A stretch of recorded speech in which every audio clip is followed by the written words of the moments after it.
Hey Adrian, how's it going? Yeah, first of all, apologies for the slowness in getting the feedback to you. Coincidentally, I've also had this weird like ear infection-y type thing that led to vertigo that actually dominated my weekend, and I ended up just basically running out of time. um, yeah, so let me just refresh myself with the comments here. Yeah, so this is all like with respect to the previous week. Yeah, so I did have a bit of a scan through this, um, and I think like as a general theme, obviously we're struggling a bit here. Um, Still with this injury, still with like the knee pain stuff, and also the hip thing is obviously still an issue. Um, you didn't mention like shouldery stuff this time, so hopefully that's a good sign. Um, but yeah, I completely understand you feeling super frustrated with this, even though you don't really say that. But I would be in your shoes because it's been a long time and it's super tricky, and it seems to be a really sticky injury, particularly the hip thing. As you would have seen from the program, I kind of agree that if the hack squats are causing a problem, then we just rotate them out for a bit. I think yeah, I'd love to see them come back in or find some other like nice non low bar back squat based variant. But at the same time, if we can get over this like rack height weird thing that makes the low bar annoying and painful, like it's probably worth pursuing that. Or like as you say, kind of like doing them in the gym, where you can actually have a nice rack height. I forget which actual day I put them on the weekend, but like let me know if I put them on if that was the wrong session, and feel free just to swap that around to make that work for you, if that makes sense. I will also just so there's been a couple of things where you've mentioned referenced kind of Alex, and forgive me for this like section of the feedback, because obviously I've made my opinions of this guy clear previously. I think he's a bell end. Not only that, for maybe slightly personal reasons, he's also a fucking idiot, and I think that is objectively measurable. So for your benefit, I mean, I'm sure it's a maybe a it's maybe a source of comfort to try to like problem solve and look for solutions wherever they might be. This guy doesn't know what he's talking about. I mean, I even brought up a video to kind of like to talk through this. But like, so this whole tall people, by whatever stretch of what tall means, it depends on the individual, but love to come up with comments like this. But we're all human beings and we're all made out of the same stuff, and like being tall doesn't change the ratios implicitly, doesn't change the ratios of like femur to tibia length to torso length and all this stuff. That's the kicker, right? Like, so yeah, someone being tall, it doesn't necessarily mean that they can't do a squat or any kind of squat variation. There might be people with particularly someone with like very long femurs compared to the length of their torso, who find squatting really hard, and hence why you have to have a wider stance, or maybe sometimes it's impossible for various people. I've seen people who literally cannot squat with a reasonable shape because their femurs are so long compared to a particularly short torso. That isn't you. It's not going to be the case for the hack squats either. You also mentioned reverse hack squats. I don't think that'll work for you for kind of the opposite reason, that you struggle to push your hips backwards. So I don't think that's likely to work, and it'll just put quite a lot of load on your back that already tends to go into this like slightly flex position quite readily. But just looking at like a sissy squat, right? So a hack sissy squat, how on earth is that going to be a more advantageous position for your knees? I think that is almost like a brain damage level of comment there from Alex. Yeah, I mean, sissy squats are a fine exercise. Obviously, it's a completely different exercise because they are, even further removed from any kind of like axial loading, and they are purely a quad exercise. So you find a good leg extension and lean back on it, and you effectively get the same thing. I actually quite like a sissy squat as an exercise. I don't know if someone with sensitive knees at the moment will be doing well at all with like high knee flexion exercises. But no, that doesn't make any sense. Similarly with the hip thrusts, if we think about this idea that like kind of your problem is that your pelvis is kind of externally rotated, so you have a lot of tightness kind of in the lower posterior aspect of your pelvis, which is kind of like, you can think of it as like being effectively like very contracted in the butt area that's pushing everything forwards. So given that a hip thrust is a shortened bias glute exercise, it doesn't make any sense at all that would be useful for lengthening out the glutes and reducing that contraction bias, that shortened position bias in someone with a shortened position bias pelvis. Doesn't make any sense at all. In fact, it's likely to make things worse or just not feel like a good exercise. There's a reason why, in general, we've not done anything that looks like a hip thrust, and we've been trying to do things that lengthen your glutes, which is the best strategy really for a hypertrophy anyway, but also functionally. I mean, there's an argument for doing both, like a shortened and a lengthened bias for optimal hypertrophy, but you know what I mean. But also, it's the way to make you less stuck in this extreme end of the spectrum. You should be able to go short and lengthened bias, right?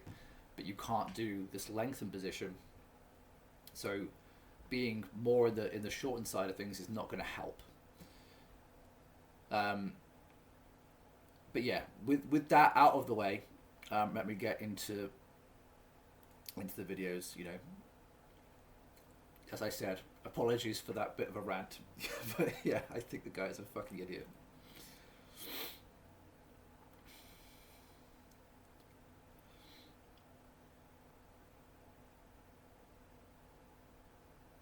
I mean, this looks good. Like, this is a slightly wider angle than I've seen recently, but it does look to me a little bit like you're not quite as arched as you've been before. Maybe that's a bit of an illusion with the lighting and stuff as well. I'm not sure. But feel free to feedback on that one.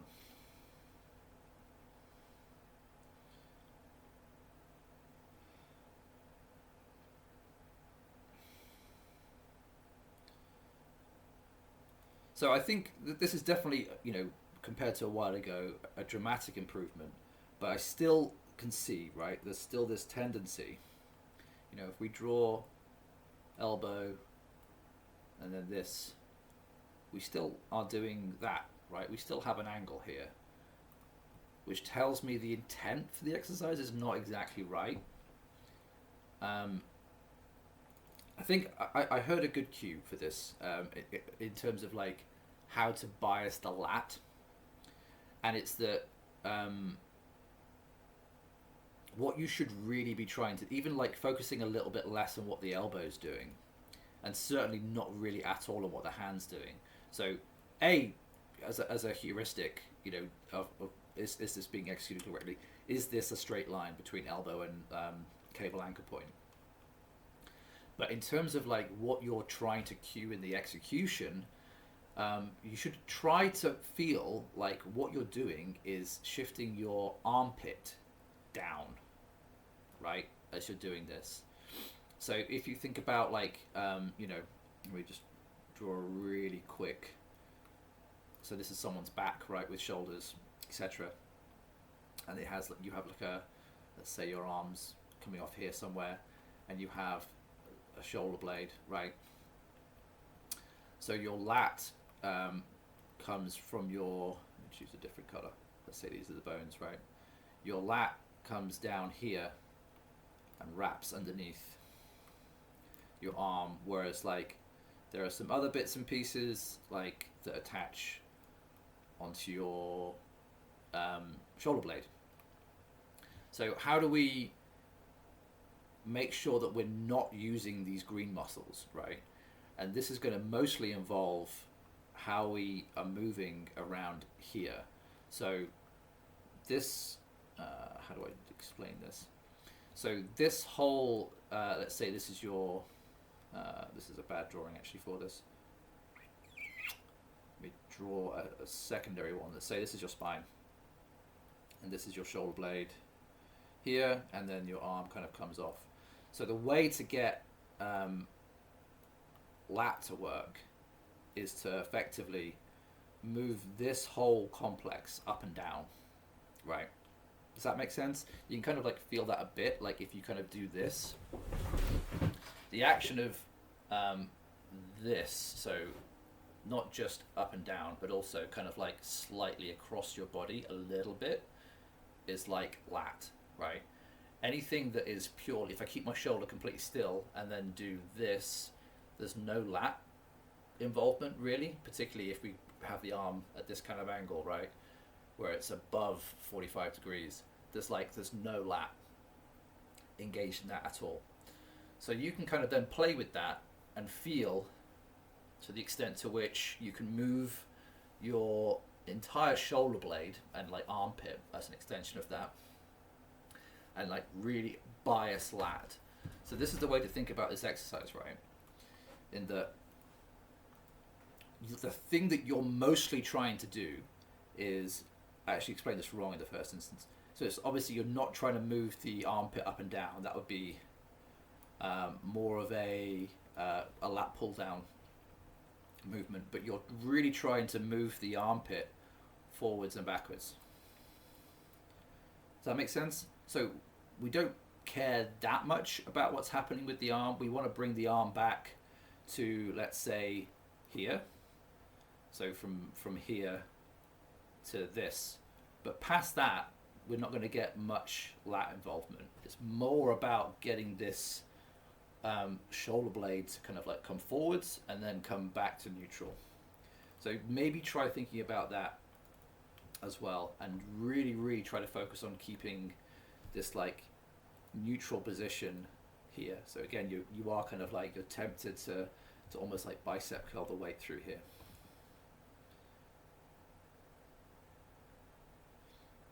The other thing to resist, right? See that last bit of rep there was good, but the other thing to resist, as you're kind of like moving your shoulder blade backwards and forwards, is to resist kind of like having your rib cage move forwards, like reciprocally, if that makes sense. That's going to be a compensation that's not going to help you out. This is entirely lat though, right? So you're defaulting, as you're getting tired, you're just using your lat because it's the stronger, not bigger actually. It has better leverage anyway through these positions.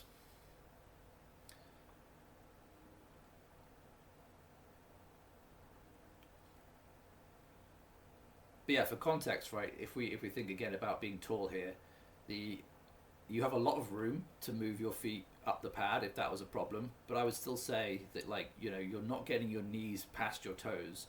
So I would suggest this is, you know, absolutely not a proportions issue. You know, there are people who get their knees with longer and shorter femurs way past their toes.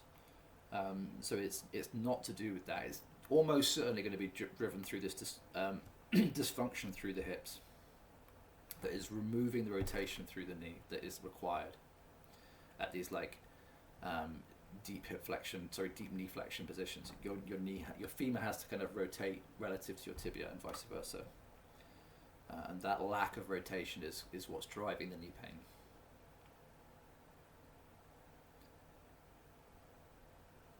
But yeah, happy to bin these off basically. It's just also interesting that you struggle when your hips aren't being pushed back almost as much as when your hips are being pushed back.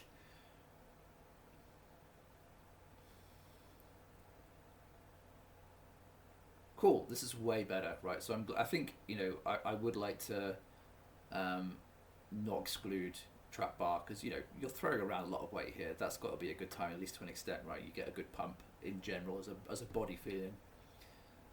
The thing to be a little bit careful of, and I think I've mentioned this before, is to make sure your hips don't scoot underneath you too much as you're doing this.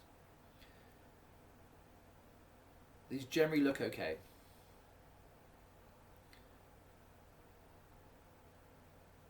And I think, yeah, the fact that you're doing these under more control is really, really good too. Let's look at these RDLs.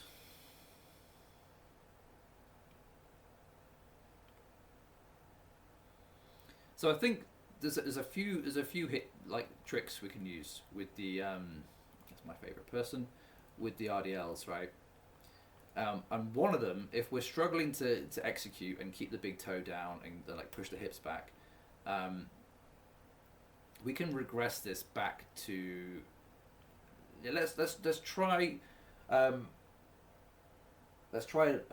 one more intervention with the barbell, and then we're going to regress this to dumbbells, because this is a bit of a ball ache to do with the barbell. It's a little bit easier when you're doing it in the rack like this. But if you hold a foam roller between your knees, or something squashable that can end up being about that big, right, such that you can stand on the floor and not have your knees go out relative to your feet, if that makes sense. So you need to kind of position yourself with respect to that. This will force this internal rotation of the hips as you push your hips back. You might find that massively limits your range of motion and forces you to be a lot more careful around your lower back. This is okay. The regression of this then is do this with dumbbells if you find this really hard to set up. But this will effectively force you to have the right mechanics.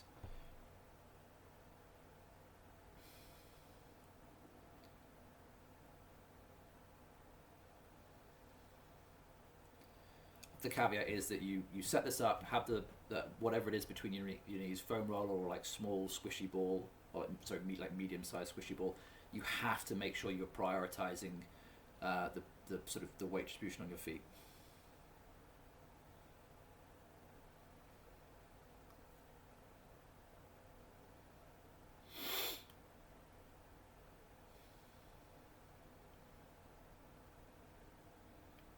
Cool. All right, Jordan. Well, yeah, hope you're doing all right. Let me know about some of the. It was the arch on the bench, right? If I'm right with that the position has changed. It might not have done. It might just have been the angle. And yeah, let me know about the position of the squat day as well, and if that needs to actually be changed to reflect when you're actually doing it. Anyway, yeah, good stuff, and I will see you next week.